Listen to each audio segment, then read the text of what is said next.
Hey everybody, it's Chad from Six Blog. I'm Stick. Today I want to do a video on a knife. This is not backpacking gear like normal, so just bear with me. Also, I just want to say, starting out, this is not going to be one of those super technical videos. So if you're looking something for a whole bunch of just technical, nerdy knife talk, I'm not saying that's bad, but I'm not educated enough about it. I'm just showing you something cool that I got. So anyway, as the title of the video shows, it is a Spyderco Sage. You can see it is a Spyderco, and if the camera is focusing in there, it is a Sage. This is actually a Spyderco Sage 1, and I'll talk about that in just a minute. I've already opened it and kind of checked it out and played with it a little bit, but this is how it comes packaged. It came packaged in just a little plastic bag, and then of course there's a little sheet that comes with it, just kind of cautions you about the edge, saying it's sharp. And then it gives you some background information on this particular Sage knife. Then of course there's a piece of foam in there to kind of help protect it while it's in the packaging, protect the knife. So anyway, this is the knife. And like I said, this is the Sage 1. As far as I understand it, the different models of the Sage all kind of are recognized in different people who have made different locking mechanisms on a lot of the knives that we have today. This one uses a liner lock, a Walker liner lock, and that this is the liner lock here.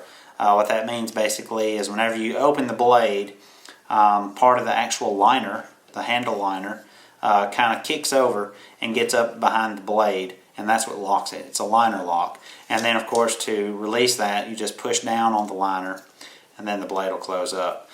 This was a guy named Michael Walker is who created that, and as far as I understand, he also created the Ball Detent, which is what actually keeps the knife closed. And what that is on the, you can't really see it, but on the lock or on the steel liner that's inside it, there's actually a little ball, and then there's a little detent or a detention inside the blade. So whenever the blade is opened up, that ball will actually sit down inside that detent. And then whenever it closes it, that ball will actually kind of put a little pressure on the blade, and it keeps it from just falling open. So anyway, according to what I've read, Michael Walker was the creator, or one of the first guys, I guess, to use the Ball Detent, and of course he came up with this lock. Another interesting fact, Michael Walker was obviously one of the first one to use carbon fiber on his knives, and that's why they chose carbon fiber for the Sage 1, is because of that. And also something else interesting about this. First off, I want to say that carbon fiber is one of the reasons I wanted this knife, because I am an ultralight backpacker, and carbon fiber is one of those things that just I just think are cool. So I was interested in this knife, first off because it looked awesome. In my opinion, that's just a pretty looking knife. It looks awesome, but also because it's got carbon fiber. But what I want to say about the carbon fiber, and when I say carbon fiber, I mean the scales. The scale on each side is carbon fiber. But that's what I want to talk about. It's not carbon fiber through and through. The scales are actually, for the most part, it's G10, which is not a bad scale or material for scales in my opinion. But it's G10, and then there's a very thin just layer of carbon fiber that's actually laminated to the top of that G10. So this is only carbon fiber, and as far as I understand, it is pure carbon fiber on the top layer. And also that's a kind of, it is a textured carbon fiber. It does offer a little grip. Not a whole lot, but it does offer some. But that is not carbon fiber through and through. So anyway, like I said, that's another feature that's kind of was first started by Michael Walker. But as far as the rest of the knife, on all the Sage knives, your blade is going to be the same. It's going to be this leaf-shaped blade. I believe they're all made out of S30, which this one is, and it says it on the blade. They all, I'm not going to say that. I believe that they're all made in Taiwan, and it says it over on the other side here. And I do want to say real quick, a lot of people, knock knives that are made in different countries. But everything that I've read about this knife, it's just high quality.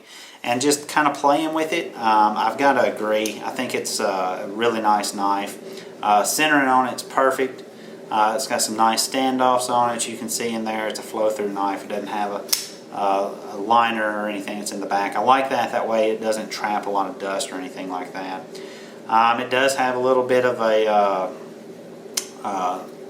grip, jimping. It does have a little bit of jimping on the back. Not too bad. It's definitely enough that you can feel that you can get a bite on it. It's got this nice little finger choil up here. You can hold it like this. To me, it's more comfortable to actually choke up on it, kind of hold it like that, or at least, you know, it just feels a little more natural. It is a little bit smaller than what I'm used to carrying, which is my paramilitary 2. And you can see the blade on that thing is just, it's a little bit, not just the blade, but the handle is also a little bit bigger. So I feel more comfortable choking up on it. But it does feel nice. It's got a nice deep cutout, which makes it easy to get to the liner lock, to disengage the liner lock as well. Whenever you're holding it, your finger just really wraps around that, or my finger does. Makes it feel real nice. Like I said, it is S30V steel, and it is a full flat grind. I like that. It only has two-way pocket carry clip. You can only carry this knife with tip up. You can't carry it tip down. And also the paper clip. It looks like a paper clip. The pocket carry clip is actually a wire clip. I'm not sure. That's something I have to get used to. I'm used to the traditional Spyderco clips. These are on, I think, just about all of my Spydercos. I have about 4 or 5 of them now. So this is my first one. However, I will say that this one looks like it's going to have a deeper carry on it. So I'm interested to see how that's going to be. Let's see, what else? One thing I noticed is that the screws are flat. It's actually set down into the carbon fiber scales. So there's nothing really that's poking up off of this knife. It's just a smooth, flat surface there, except for the wire pocket clip. Other than that, I don't know. Not a whole lot of stuff I can say about it. I gotta say I'm excited about this knife. Like I said, it's one that I've wanted for quite a while. Came out of the box super sharp. It'll easily shave hair. No problem with that. Kind of talking about that too, I want to say real quick, I'm super excited. Tomorrow, my Wicked Edge shows up. So once I get that thing going, I'm going to be putting a new edge on all of my blades. So I'm looking forward to that. Super excited about that. Actually, here next to me, I've got a base that I've actually made for it. It's drying. I put stain on it. Anyway, that's not what this video is about. This video is about the Sage one. So anyway, it does have the stainless steel liners are inside the handles, and they are skeletonized. I don't know if you could see down in there, but those liners are heavily skeletonized, which makes this knife quite light. This is listed at 3.2 ounces. I can't remember the dimensions as far as the blade and stuff like that. But I gotta say, it's a really nice knife. I'm super excited about it. I paid $107 for it on Amazon. Usually they're about between $105 to about $130. Seems like what they fluctuate on Amazon. So I picked it up at a pretty good time, I think. I do believe that there were some other carriers that had them for $89. However, I went with Amazon Prime one just so I can get quick shipping on it. Shipping usually make up for that. One other thing I want to point out that I actually saw this in another video I was watching, the actual spider emblem. It's more like a 3D emblem, and I don't know if this is showing up on the video there, but that is actually, it's not just a stamp or anything, it's actually carved kind of in there. It's got texture to it. It's pretty cool. Whereas on the other Spyderco knives, it's more like a stamp. The spider is just stamped in there, whereas this is actually kind of carved or something, or etched, I guess would be a better word, saying it's etched in there. Also too, the blade thickness, it's not quite as thick as the paramilitary.